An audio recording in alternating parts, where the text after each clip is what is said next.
Everyone. देखो आज की वीडियो में हम 2021 का पेपर है वो सोल्व करेंगे और इसमें जो लेवल फर्स्ट है हम उसके बारे में डिस्कस कर रहे हैं। और इसमें हम जो मैथ सेक्शन है सिर्फ वही करने वाले हैं। ठीक है, मैथ सेक्शन है, उसके साथ साथ इंग्लिश का सेक्शन है वो भी हमने कर लिया है। जो मेरी वीडियोज हैं जीके और सीडीपी का जो सेक्शन है वो मैम की वीडियोज है उसमें अवेलेबल है। तो आपसे रिक्वेस्ट है, यदि मैथ और इंग्लिश करना है तो मेरी वाली वीडियो देख लें आप। जीके और सीडीपी है तो मैम की वीडियो जरूर देखें। चलो आज का जो टॉपिक हम वो स्टार्ट करते हैं, मैथ्स वाला।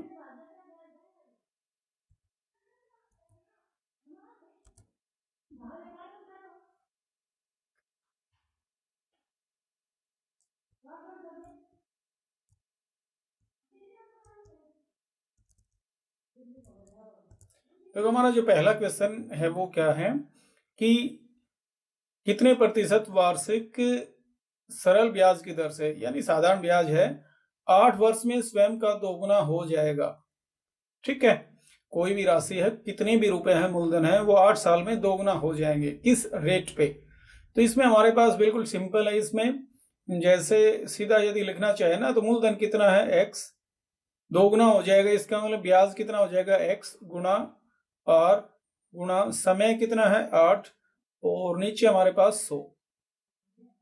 ये है x कट गया, ये 1 बच गया, इधर ये इधर आएगा हमारे पास 100, 8 है वो नीचे आ जाएगा और ये r।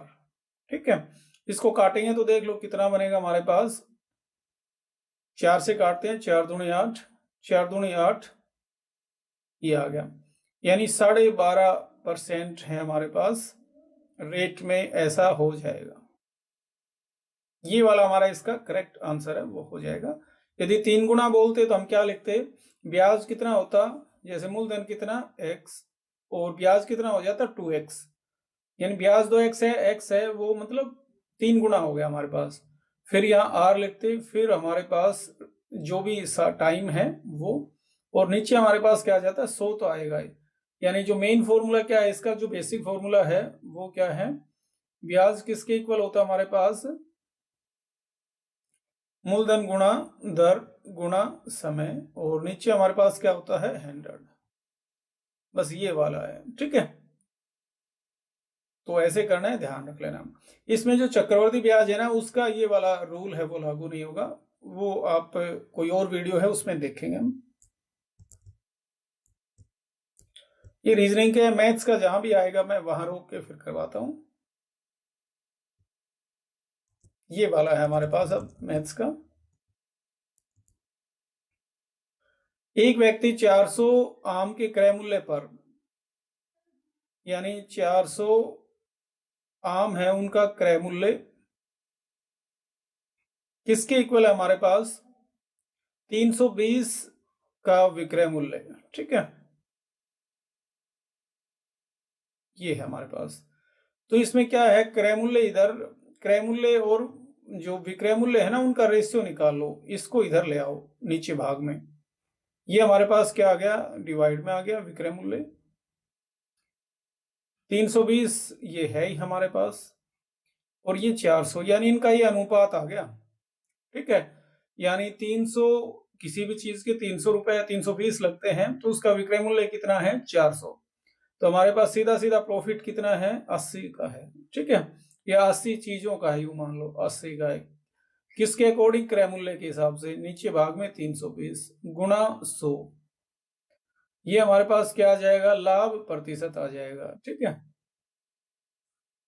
कटे उनको काट दो, 8 चौक 32, इसको काटेंगे तो 25।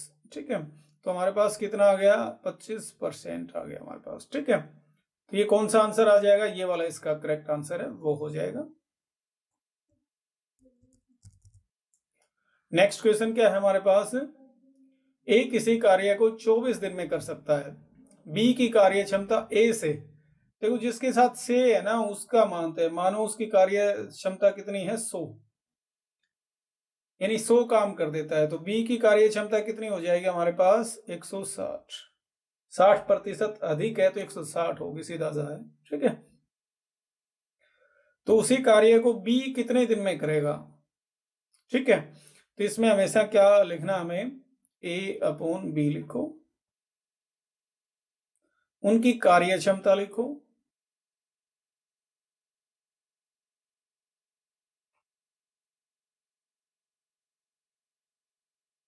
कार्य क्षमता का रेशियो क्या आ जाएगा हमारे पास, देखना ये 100 है, ये 160 है, इक्वल है। अब दिन है वो लिखने हैं, तो देखो कार्य क्षमता और दिन है, जिसकी कार्य क्षमता ज्यादा होती है ना तो कम दिन लगाता है, ये ध्यान रख लेना। ठीक है, कम दिन लगेंगे तो इसका मतलब इनको उलट के लिखो, ऊपर बी के दिन लिखने हैं, बी के दिन कितने लगेंगे, है ना, तो यानी बी है उसको एज इट इज रहने दो, और ए के दिन कितने लग रहे हैं 24, यानी ये इनवर्सली प्रोपोर्शनल है हमारे पास 1/, जैसे ए है ना, कार्य क्षमता है और जो काम है वो इनवर्सली प्रोपोर्शनल, उल्टा है, मतलब यदि सेम होता ना, जैसे जमीन है और जमीन के जो रेट हैं, तो ये तो सेम हो गया हमारे पास। ठीक है, वैसे जैसे जमीन बढ़ेगी जमीन का रेट है वो भी बढ़ेगा, तो ये इस तरह की चीजें यदि पैरेलल चीज बढ़ रही है तो इसका मतलब क्या है, हमें ये सेम लिखने हैं, कार्य क्षमता इधर और ए के दिन ऊपर बी के नीचे। यदि उल्टा है तो फिर इनको उलटना पड़ेगा, बस ये ध्यान रख लेना। अब इनको सोल्व कर लो, ये हमने हिंट के लिए लिया था, इनको सोल्व कर लो। 100 आ गया हमारे पास, नीचे कितना आ गया 160 गुणा 24 इक्वल टू कितना है हमारे पास बी। अब इनको काट दो, एक जीरो कट गई, 8 दूनी 16, 8 तिया 24, 2 आ गया, 5 आ गया हमारे पास, 5 तिया 15, यानी 15 दिन में कर लेगा वो। ठीक है, फिर एक बार दोबारा सोच के देख लें कि ए है वो, मतलब ए से ज्यादा है ना बी की कार्य क्षमता, तो ए 24 दिन में कर रहा है तो ये कम दिन में करेगा। ठीक है, एक बार ये जरूर एक बार रिवाइज, एक बार माइंड में जरूर ऐसा सोचे कि ये भाई कम में करेगा। ठीक है, हमारा आंसर ऐसा सही है। मतलब कई बार यूं हो जाता है कि हम गलत कर देते हैं, फिर जैसे हमारे पास ए कर रहा है 24 दिन में और बी और ज्यादा दिन आ जाए, आंसर मान लो 30 आ गया, तो इसका मतलब हमने गलत कर दिया। एक बार दोबारा से उस क्वेश्चन को देखें हम।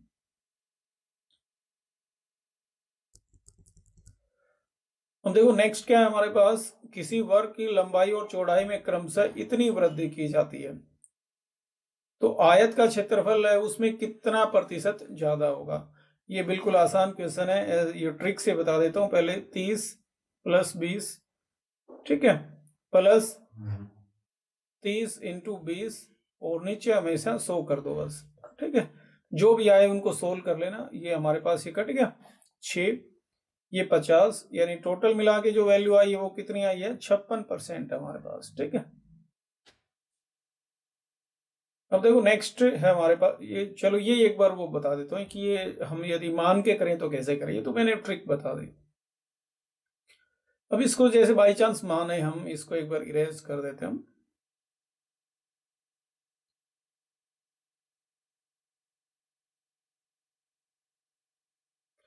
अब जैसे इसको मान के करें कि हम लंबाई 100 मान लें, ठीक है, उसका कितना हो गया 130, चौड़ाई है 100 थी सपोज करते हम, उसका कितना हो गया 120। ठीक है, इसका एरिया कितना बनेगा 1 2 3 4, यानी 10,000। इसका एरिया कितना बनेगा, इनका गुणा कर लो, 1 0 2 0, 13 दूनी 26, 13 एकम 13 और ये। ठीक है, तो ये कितने परसेंट बढ़ी है ये हमें चेक करना है, तो इसके नीचे ये वाला लिख दो, नहीं कितना बड़ा है 5600, और इसके हिसाब से बड़ा है हमारे पास। स्टार्टिंग वाली चीज है वो हमेशा भाग में आती है, कितने परसेंट बना तो 100 से गुणा करना होता है हमारे पास, ये कट गया, यानी 56% है वो इंक्रीज हुआ है। चाहे हम ऐसे भी कर सकते हैं, ये जैसे शॉर्ट ट्रिक नहीं है, ये जो बेसिक जो मेथड है वो है हमारे पास। नेक्स्ट क्या है हमारे पास इसमें क्वेश्चन, एक वृत्त का क्षेत्रफल है, ये सारी चीजें हैं, इनमें कौन सा सही है।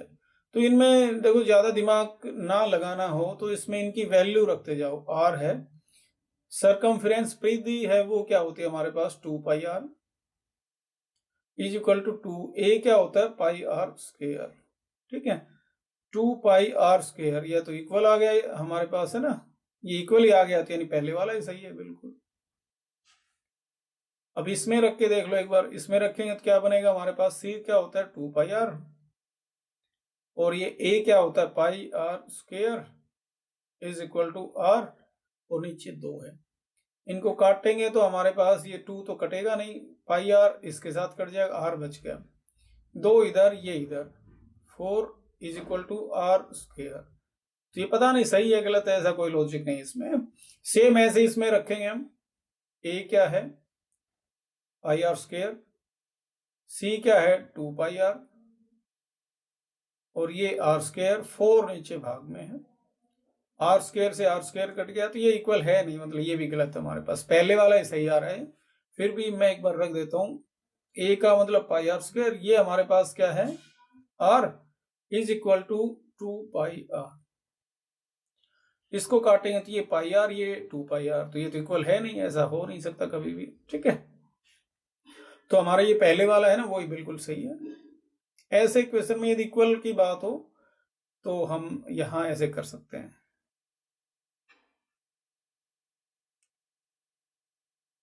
अब देखो नेक्स्ट क्वेश्चन है हमारे पास, ये जैसे वैसे तो रीजनिंग में आता है, बाकी फिर भी हम कर लेते हैं, जैसे मैथ से थोड़ा बहुत रिलेट करता है। मैं अपने घर से पूर्व की ओर 10 मीटर चला, मैं अपने घर से पूर्व की ओर 10 मीटर चला, है ना।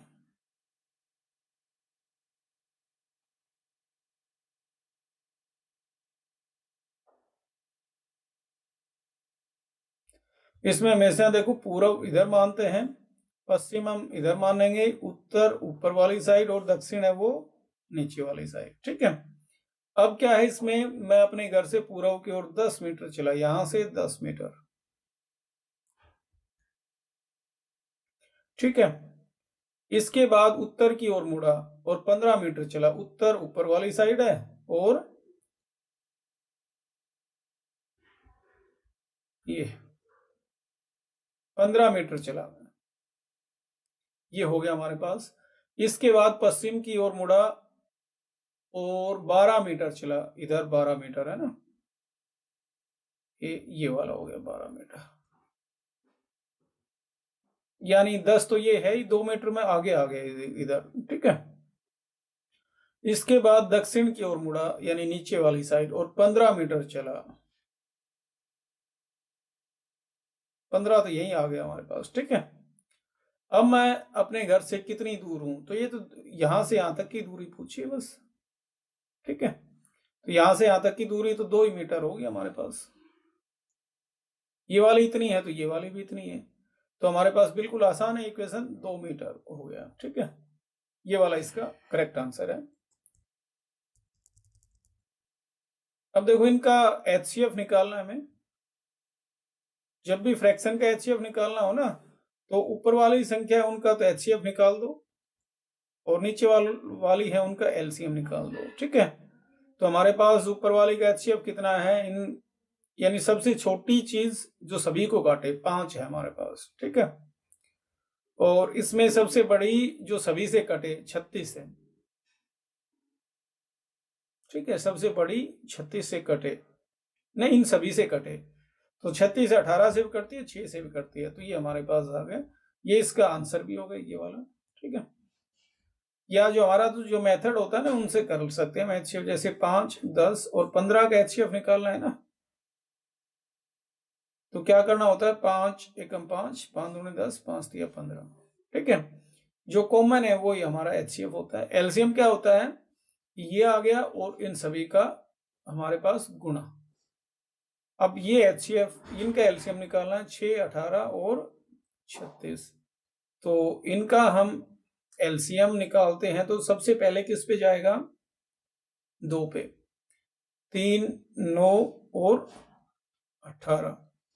अब 2 पे ये कटेंगे नहीं, 3 से काटो यहां, है ना, 3 एकम 3 3 तिया 9 3 छंग 18। अब 3 से और कट रहे, 1 1 और 2, तो ये हमारे पास लास्ट बच गया, जो अब कॉमन कोई चीज नहीं कट रही, 2 तिया 6 6 तिया 18 18 दूनी 36, तो ये हमारे पास 36 आ गया एलसीएम। हमें ये लिखना था ऊपर वालों का एचसीएफ और नीचे वालों का एलसीएम, तो ये इसका हमारा करेक्ट आंसर।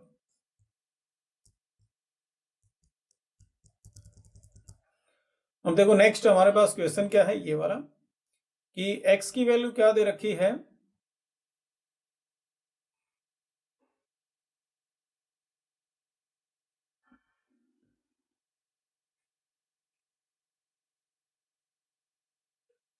देखो 169 की का रूट क्या होता है, 13 होता है हमारे पास, ठीक है। तो ये 13 लिख दिया मैंने, यहाँ सीधा ही लिख दिया, और आगे सोल्व कर लो। इन दोनों को जोड़ेंगे तो 49, 49 का रूट क्या होता है 7, इनको जोड़ेंगे तो क्या आ गया रूट ये वाला, ठीक है। अब इसका रूट कैसे निकालें, ये बिल्कुल आसान है वैसे तो, बाकी फिर भी मैं एक ट्रिक बता देता हूं। जैसे 25 है ना, तो यहाँ लास्ट में 5 जरूर मिलेगा, ठीक है। 45 और 45 का गुणा कितना आएगा, 5 5 25, और यहाँ 5 और मान लो, ठीक है, एक ज्यादा 20, इतना आएगा हमारे पास। तो यानी ये तो गलत हो गया, 55 है उसका करते हैं गुणा, 5 5 25, और इससे एक ज्यादा 6, ये ट्रिक है जैसे इनकी, 6 5 30, यानी ये हमारे पास इसका स्क्वायर आ गया। तो इनका रूट क्या है हमारे पास, 55 है इसका रूट, ठीक है। ये वाला हमारा इसका करेक्ट आंसर है, वो बन गया 55, 55। अब देखो नेक्स्ट क्वेश्चन क्या है हमारे पास इसमें,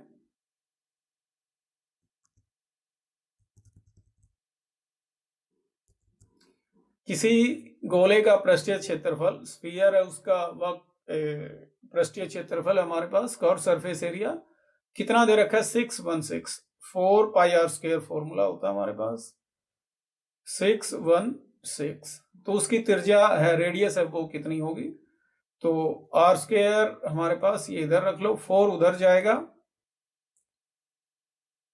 एक बार डिवाइड कर दो, 4 एकम 4, 2 1 4 5 20, 4 चौक 16, आर स्क्वायर कितना आ गया हमारे पास 154, और 22/7 है तो 7 ऊपर और 22 नीचे।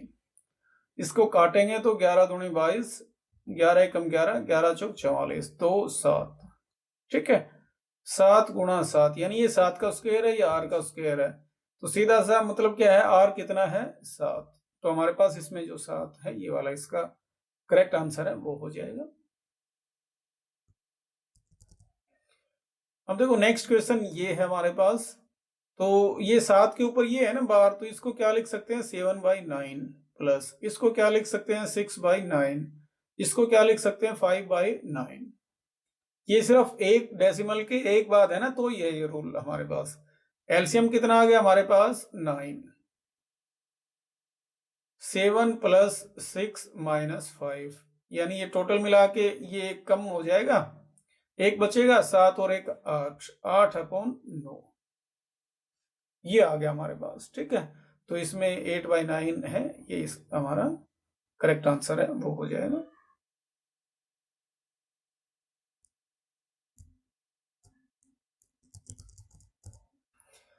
अब देखो ये गुणा है हमारे पास कि गुणनफल का इकाई का अंक क्या होगा, तो इसका देखो इन दोनों का देखो, 8 × 48, 8 आ गया, 8 के साथ 5 से गुणा करेंगे 40, 0 आ गया, 0 को 1 के साथ करेंगे तो 0, तो हमारे पास क्या आएगा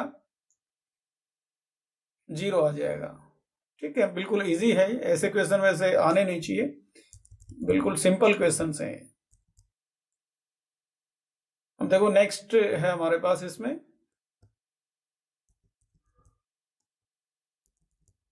ये एक रेलगाड़ी है 700 मीटर लंबी है, कोई भी रेलगाड़ी है 700 मीटर लंबी है, आगे क्या है उसकी स्पीड क्या है 72 किलोमीटर प्रति घंटा की रफ्तार से चल रही है, यानी हमारे पास इसकी चाल कितनी है 72 किलोमीटर प्रति घंटा पर आवर। अब देखो ये मीटर में है, नीचे मिनट वगैरह दे रखी है, तो इसको भी मीटर में चेंज करो। जब भी हम किलोमीटर से मीटर पर सेकंड में चेंज करते हैं ना, तो 5/18 से गुणा करते हैं, ये याद रख लेना। 18 चौक 72, 5 चौक 20, यानी अब स्पीड क्या होगी मीटर पर सेकंड, ये मीटर है बिल्कुल सही है, ये सेकंड नहीं है, तो 1 मिनट को है ना सेकंड में चेंज कर लो, यानी 60 सेकंड आ गया हमारे पास टाइम है वो, ठीक है। अब हमारे पास बच गई जो गुफा है, वो गुफा की लंबाई। तो लंबाई हमेशा हमारे पास दोनों ट्रेन की और गुफा की लंबाई इकट्ठी लिखी जाती है, ठीक है। दूरी है वो, तो हमारे पास दूरी क्या होती है फॉर्मूले के हिसाब से, चाल गुणा समय। दूरी कितनी है 700 plus x is equal to चाल क्या है हमारे पास 20 और समय कितना है 60, ये हो गया। यानी 6 दूनी 12, 1200 आ गया हमारे पास, ठीक है। 700 उधर जाएगा तो x की वैल्यू कितनी आ जाएगी 1200 माइनस 700। इसका मतलब क्या है 500 आ गया हमारे पास। इसमें 500 दे भी रखा है, तो हमारे पास करेक्ट आंसर क्या आ गया 500।